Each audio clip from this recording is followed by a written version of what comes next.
नमस्कार दोस्तों, मैं आपका अपना दोस्त मोहित कुमार आपके अपने चैनल एम के क्लासेस पे एक बार फिर से स्वागत करता हूं। जिन्होंने अभी तक एम के क्लासेस को सब्सक्राइब प्लस लाइक नहीं किया जल्दी से कर लीजिए और साथ ही साथ बेल आइकन को भी प्रेस कीजिए। चलिए एक क्लास 12th के लिए एक नई शुरुआत करेंगे। हमने vector form of Ohm's law बताया, relation between current and drift velocity, current density and drift velocity and mobility, हमने सब कुछ डिस्कस किया। अब हम यहाँ पे देखते हैं कॉम्बिनेशन ऑफ रेजिस्टेंस।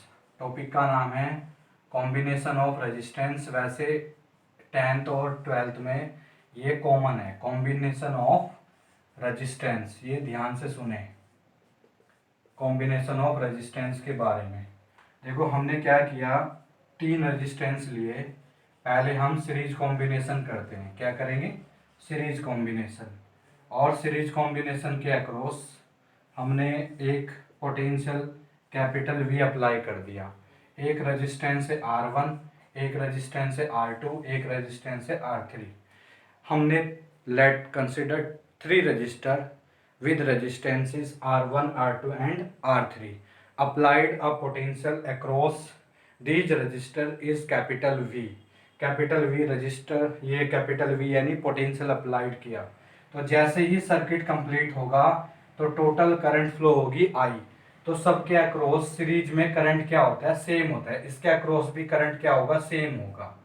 अब आपको समझना है तो हमने इसके अक्रॉस ध्यान से सुने, मैं बहुत ध्यान से सुनना है। देखो इसके अक्रॉस वोल्टेज को माना V1, इसके अक्रॉस V2 और इसके अक्रॉस V3, यानी कैपिटल V 3 पार्ट में डिवाइड हुआ। सपोज दैट ये हमारे पास 10 है, तो सपोज ये 5 हुआ और ये हमारे पास 3 हुआ और ये कितना हुआ? 2 हुआ।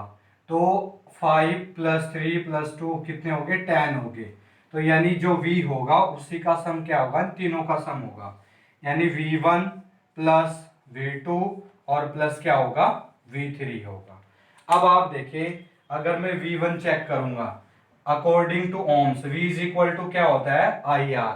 V1 लिया हमने तो करंट कितना है? I है, resistance R1। V2 = I R2 है, V3 = I R3 है। हमने वैल्यू पुट किया, ये आया I R1, I R2 और I R3। हमने कॉमन लिया I को, ये हुआ R1 + R2 और प्लस R3 = में V आया। अब आपको इतना समझ आया होगा।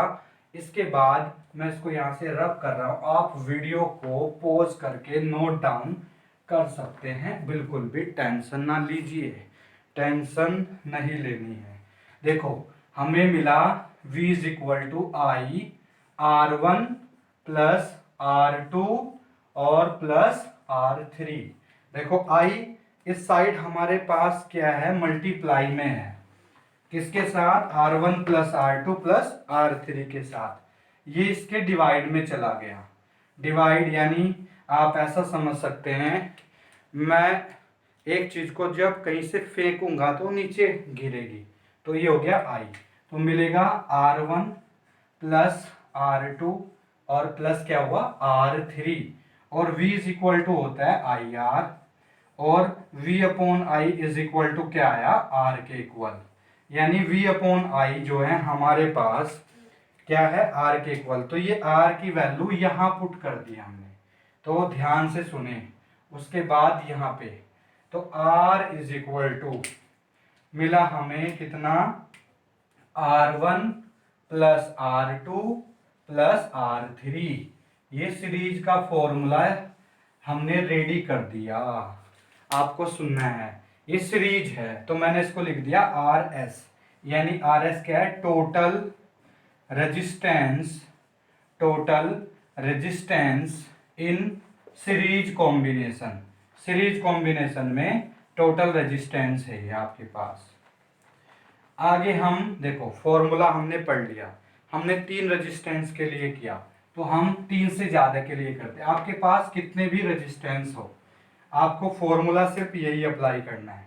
देखो RS total resistance in case of series, R1 plus R2 plus R3 और प्लस डैश डैश डैश, कितने भी जोड़ते जाए Rn तक हमने जोड़ दिया।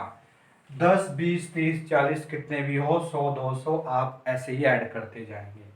ध्यान से सुने, हमने क्या किया, यहाँ पे सारे रेजिस्टेंस को इक्वल माना कि सबकी वैल्यू सेम है। तो R1 is equal to R2 is equal to R3 और सारे के सारे Rn तक कितना है, सबकी वैल्यू R है। तो RS इज इक्वल टू होगा R प्लस R। अगर मैं 2 पुट करता हूँ तो कितना आएगा 2R, 3 पुट कर दूंगा तो कितना आएगा 3R। ऐसे ही मैं इनको अप टू n तक करता हूँ। कितने रजिस्टर लेता हूँ, अप टू n, n यानी n पता नहीं कितने, 100 200 300। तो हमने 2 पुट किया था तो 2R आया था, 3 पुट किया 3R आया। ऐसे ही n पुट करेंगे तो आएगा n इंटू में R। तो ध्यान से सुने, n इंटू में R। तो टोटल रेजिस्टेंस आया सीरीज कॉम्बिनेशन में, जब सारे के सारे रेजिस्टेंस सेम होंगे, उनकी वैल्यू सेम होगी।